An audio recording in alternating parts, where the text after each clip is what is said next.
I needed a new plan. It can only get better from here on in, and I'll do it on my own terms. I would get back to my photography and build a portfolio for showing. In a sudden flurry of activity, I started to organise myself for the path ahead, partly to counteract the sense of rejection and failure, partly motivated by it. After a week, I landed some basic administration work through an agency, and the following Monday began a job in an office high-rise in the city. I looked out the window at people below as the lady explained what to do. I had to unstaple the 2 pieces of paper, stamp them each, and place them in separate files. I had to do this all day, and again all day tomorrow. I was taken to a room where there were more piles of stapled pages. As I spent the day stamping the pages with the official-looking seal, I could barely grasp what had just happened over the past 2 years. Did my memory betray me like a backdating crime? Like a cursor running backwards over the letters? From the reports online, Ken was so busy churning out movies that it could not be him watching over me. In some ways I hoped someone was still watching somewhere. Who would remember what had happened if not? Reports on the internet now confirmed that Ken and Fiona were getting engaged. I was nervous, wondering if I'd got it so wrong. Waiting, still waiting, and sceptical. The words, "Find out more about Ken's new girl," were hyperlinked to another page. I clicked the link, and the page came up with the words, "Shh, don't tell anyone, I'm under construction." At work, I was sent on an errand to deliver an envelope to an office inside a flashy hotel a few streets away. As I walked into the hotel, I saw a group of men in suits standing in the lobby. I suddenly noticed one of the men looking remarkably like Ken. He had in his hand a tall umbrella pointed at the ground and watched as I walked past. Frightened to let the secret out, I kept walking, but when I reached the lifts, I stopped and turned and went back. The group had gone.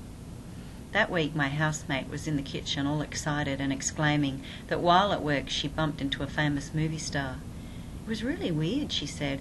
"I was leaning against a fence and he said to me, 'It's okay to jump the fence,' and then walked away." I had to talk to her, but the next day I saw a hubcap on the footpath outside the front door. I started to see hubcaps everywhere, on every street corner, leaning up against the light posts. Was I supposed to keep a cap on witnessing my own life? I was growing more frightened, wondering just what secret I'd found myself in. Work was so painfully boring. My limbs felt like levers and pulleys. The signs had become a voice, and I couldn't go anywhere without some sense that it was speaking to me. Every point of contact with the world was like joining dots to find a hidden picture fading in and out of focus. Something to follow but not understand. It took all my waking energy to stay on the tightrope of sanity. I was finding it harder and harder to concentrate on the plan. Was it naive to wait for this all to pass? After 2 days of stamping paper, I arrived to work to discover my recruiter with my boss shaking his hand. She motioned for me to follow her out to the hallway. She told me that he had called the agency yesterday after my first day to complain about my work. "What did he say?" I asked, remembering that he'd seemed so eager to chat, asking me about myself for a long time in his office. "I'm not able to share that with you," she said.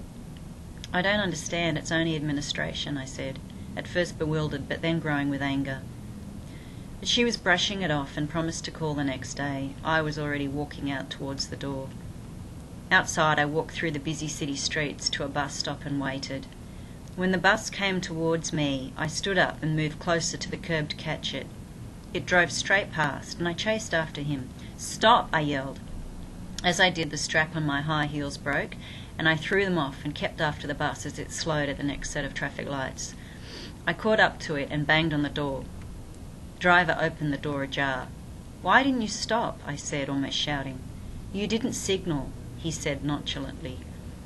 "I was standing on the curb," I retaliated, trying to control myself. I then tried to step onto the bus, but he closed the folding doors in my face. He looked away, the lights changed, and he drove off, all the faces in the windows turning towards me as it passed. That afternoon when I arrived home, I found my housemate had locked herself in a room. "What's going on? Are you okay?" I asked through the door. "Oh, I think I took a bad trip at a party last weekend," she said. "I've been feeling a little paranoid. I think I need to see a doctor." That makes two of us, I thought. She moved out the following weekend. I'd hardly seen her over that week. When I did see her in the hallway carrying a box of her things, she didn't look well at all.